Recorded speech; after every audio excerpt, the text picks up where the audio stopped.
అందరికీ నమస్కారము. లక్ష్మీ పద్మజ చెప్పే కథలకు స్వాగతం. ముక్కోటి ఏకాదశి ఎప్పుడు, ముక్కోటి ఏకాదశి విశిష్టత గురించి ఈ వీడియోలో తెలుసుకుందాము. సూర్యుడు ధనస్సు రాశిలోకి ప్రవేశించిన తర్వాత వచ్చే మాసాన్ని ధనుర్మాసం అని పిలుస్తారు. ముక్కోటి ఏకాదశి ఏ రోజున వచ్చింది, అలాగే ముక్కోటి ఏకాదశి యొక్క విశిష్టత గురించి ఈ వీడియోలో మనం క్లుప్తంగా తెలుసుకుందాము. ధనుర్మాసంలోనే వైకుంఠ ఏకాదశి వస్తుంది. వైకుంఠ ఏకాదశిని ముక్కోటి ఏకాదశి అని కూడా పిలుస్తారు.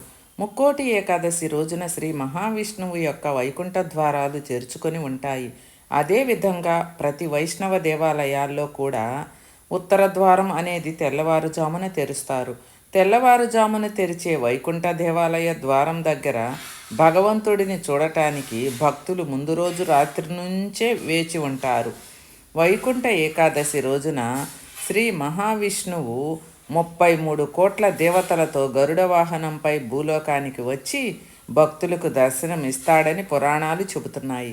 శ్రీ మహావిష్ణువు 33 కోట్ల దేవతలతో భూలోకానికి వచ్చినందున దీనిని ముక్కోటి ఏకాదశి అని పిలుస్తారు.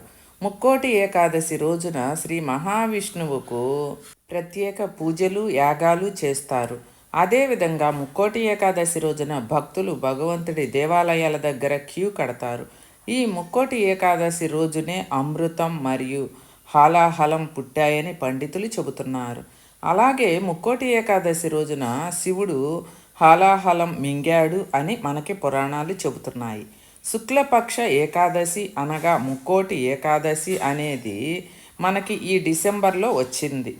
డిసెంబర్ 22వ తారీఖున శుక్లపక్ష ఏకాదశి మొదలవుతుంది.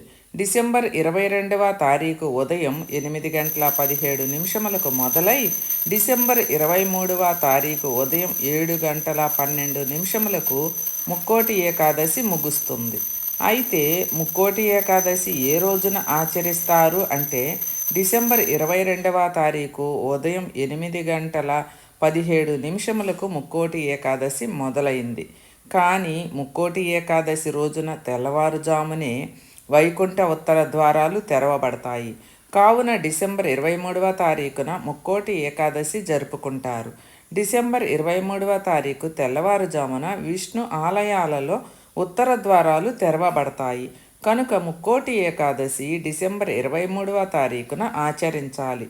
ముక్కోటి ఏకాదశి రోజున 33 కోట్ల దేవతలు ఉత్తర ద్వారం గుండా వైకుంఠానికి వెళతారు.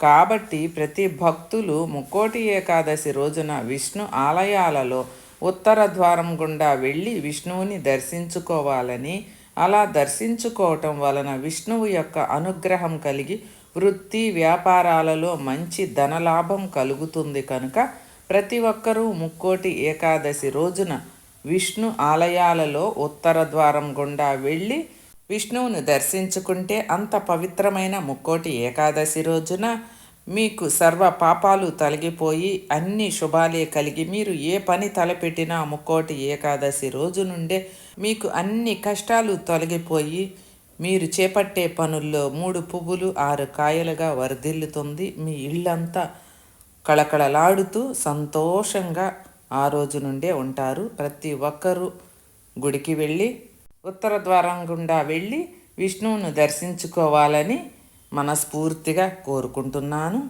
మరో మంచి కథతో మీ ముందుకు వస్తాను. ఈ వీడియో నచ్చినట్లయితే ఒక్క లైక్ కొట్టండి. అలానే ఫస్ట్ టైం మన ఛానల్ని చూసే ప్రతి ఒక్కరు కూడా ఛానల్ని సబ్స్క్రైబ్ చేసుకోండి. మీ సపోర్ట్ అనేది నాకు చాలా చాలా అవసరం అండి.